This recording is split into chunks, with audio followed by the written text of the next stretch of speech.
Okay. Well, okay. Well, I don't like these two together.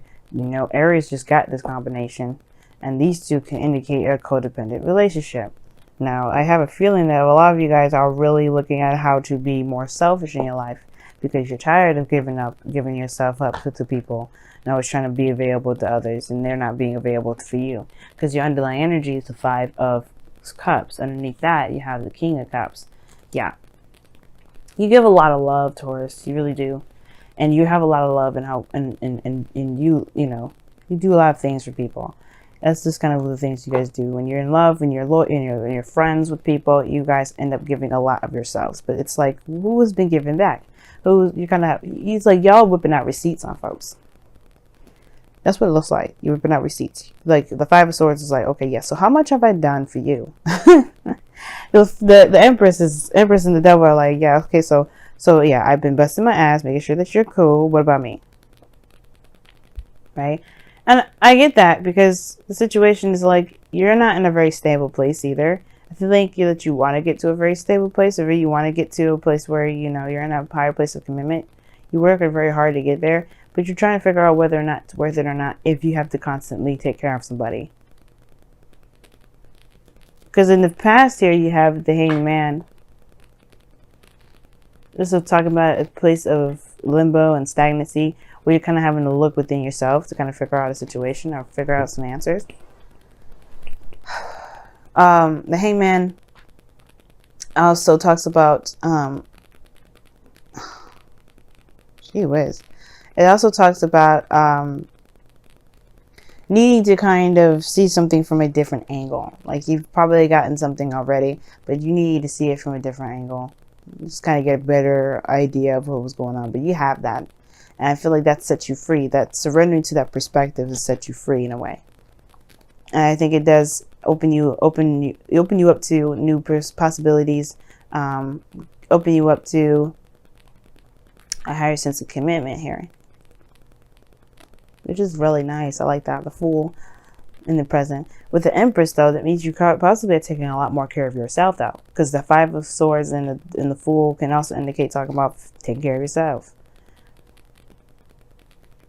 You guys are really focusing on the self, really start focusing on experiencing things, taking, you know, being open to new things, you know, taking a whole new you're taking a whole new approach to life when the Fool comes up. It's a new beginning.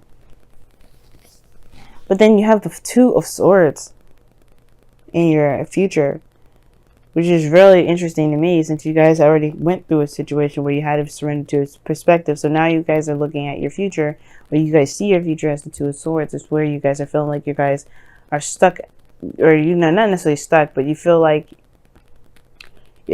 making a decision about something is going to be extremely difficult. And the reason why you feel that way, perhaps it has to do with this Four of Wands. Right? Like, it's like things have not been very stable lately, and you've been trying to get to some sort of stability. But it's like, with how you've been going about doing things, kind of just being solo and being you, it's kind of like, well, there's some old things, there's some things that I've been doing for a while, perhaps, which is this Devil card here that I see. How do I break this? How do I break the constant flow of things that people expect of me? And remember, we talked about this last week. Y'all were having some situations where you guys were like, I don't think I'm resonating with this sort of way of being anymore. I don't think I'm connecting with this old Taurus way of being, which is always being at other people's disposal. Like, that's what it looks like. Like, you don't know, because you're taking a lot more selfish approach. You're looking at what's missing. You're looking at what's not there. And you realize there's a lot of lack of support here because of, because of how much you emphasize on taking care of yourself. And I think you guys want to put yourself in a little bit more of a vulnerable position. The Fool, the Empress. You want to be more receptive, and I think you want to have more fun and more creative energy. But at the same time, like, there's some sort of status quo that you've got going on here. Now, that status quo wouldn't come up with the Devil. The Devil's all taboo. The things that are not acceptable in society. But the thing is that you also have patterns and behaviors here too that are necessarily not very beneficial to yourself. Not saying that they're bad. right? There could be really good things, right? Like, for instance, like I said before, you guys are very helpful to people, but those habits may be putting yourself behind and letting other people succeed. And that may be the time that you're just realizing, like, well, is it worth me? Is it worth it doing this? Am I putting this Four of Wands situation that I want to get to on delay? Because I'm always compromising. I'm always giving up of myself. And that the Two of Swords is like, well, the Two of Swords, yeah, it's like, it's a hard decision to make regarding helping people. Because you guys, deep inside, you love people. You love helping people. You love to give of yourself. But at the same time, you do love yourself a little bit more. Luckily. You luckily love yourself a lot more than you love helping other people. It's not a bad thing, by the way. It's good to have put yourself first. A lot of people in this world do not put themselves first. And that's the thing. We need, as people, to put ourselves first so that we don't feel like we need to do that for the other people so we get validation. And I don't think you do it for validation's sake. I think you do it because you love people, you love helping people, but that's the way you do things. So, right now, it's all about connecting with your true Taurus energy, being the Taurus energy of pleasure, of happiness, of abundance within for yourself, creating great things for yourself. But it has to do with kind of conquering these issues here. Conquering these old patterns. Now, your goal, aim, ambition is the moon. And the moon does indicate here this is a time of confusion, of uncertainty, kind of trusting your intuition, kind of going with the flow. There's no right or wrong way to go with this moon because there's no way you can see anything really. Anyway, the only light that you get is from the moon when it's full. But these two together kind of work hand in hand because this is a fearless energy. You have no fear here, but this is tackling fears, the moon. I'm going to go ahead and clarify that for you guys, though. Why is the moon coming up as their goal, aim, ambition?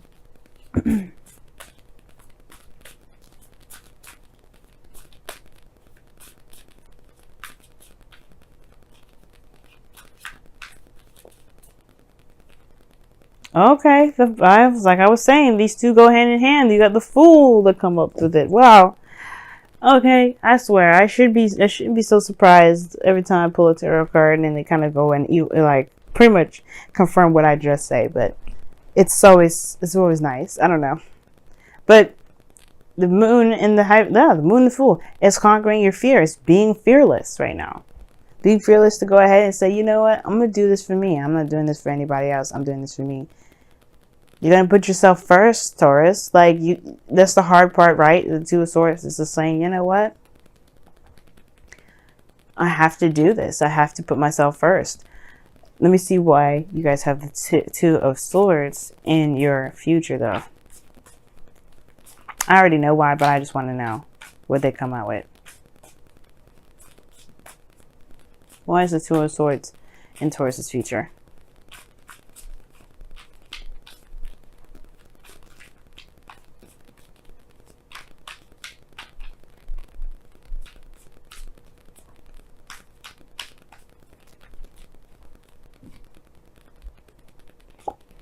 Page of Swords, yep, the truth. The truth. Page of Swords talks about truth, guys. Your truth. And I feel like you may have to kind of just say what you need to say. And it may be hard to do, of course, because this could be regarding loved ones, family. But like you can't, like I feel like you guys just realize that you've lost some things and you're shifting your focus to what you can do with it. You're not necessarily looking at what's not there. You're looking at what you need to do to shift it. And the things that you may end up losing, shifting that. What is the sacrifices that you will have to make to get to this place of, where you can feel good about where you are. So you can feel proud about where you come from. The Empress, again, like I showed you in your external energy, talks about, like taking care of others, taking care of yourself. This is abundance. This is patience. This is nurturing, creativity.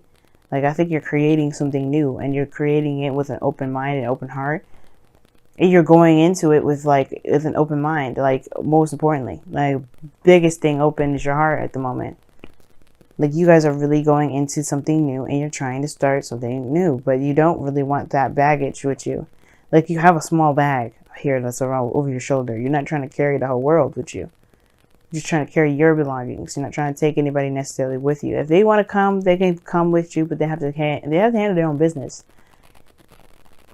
You're not looking to babysit nobody on this trip to this move, this happiness. A place of expansion. Why is the Four of Wands crossing? What is the Four of Wands? What is the Four of Wands? Here. The Six of Pentacles. Okay. Yeah, balance. You want a stable place that has a solid give and take. You want to make sure that you're being compensated for the things that you're in. Like, you want to be in a relationship with someone, sure, but you don't want to be giving your ass off. Like, literally. You don't want to be doing so much that you're not getting anything back, or you feel like you're not getting anything back. So some of you guys may even be preferring the single life right now because you don't want to be giving up of yourself so much. Like, I don't think you have a problem with it. I don't think you have an issue with giving of yourself. That's not the thing. The thing is if what are you getting back? What are you sacrificing? Are you getting the support that you're giving someone else? I'm telling y'all whipping out the receipts. But your outcome is showing the devil here. And it's finding the power to overcome situations that you don't feel like you have a lot of power in. And it may be certain patterns, certain ways of being. You know what I mean? Like, you've been doing something for so long, people are used to it, but that doesn't mean that you can't change. That doesn't mean that you're not allowed to change. The circumstances around you are used to you being chained up. But does that mean you stay chained up? Hell no. Sure as hell doesn't. You are allowed to live the life that you want to live, Taurus. And if that means that you have to tell people to go and find their own way of doing something, pick up their own plate and put it in the sink and clean it, clean their own damn kitchen, find their own way to the fucking club if you want to hang out with me, that's fine. You know what I mean? You can't be hanging out with people that want you to do stuff for them all the time. I mean, you can if you want to, but you know what I mean? Like, if you've been trying to be you for a long time and you're realizing that people are just around you right now because of what you can give, what real support is that? I get you, Taurus. You know, I get you. Let's go ahead and see what's going on in your oracle area of the week. See what the wisdom of the oracle has got to say. Oh, leg up. Amen. Don't be doing stuff by yourself though either, Taurus. Okay. Now, the same message with Aries. Like, if you guys are just comfortable with doing stuff by yourself, you may just need to stop for a second and really you look at what you're doing. Like, you don't have to do it out by yourself. You can ask people for help.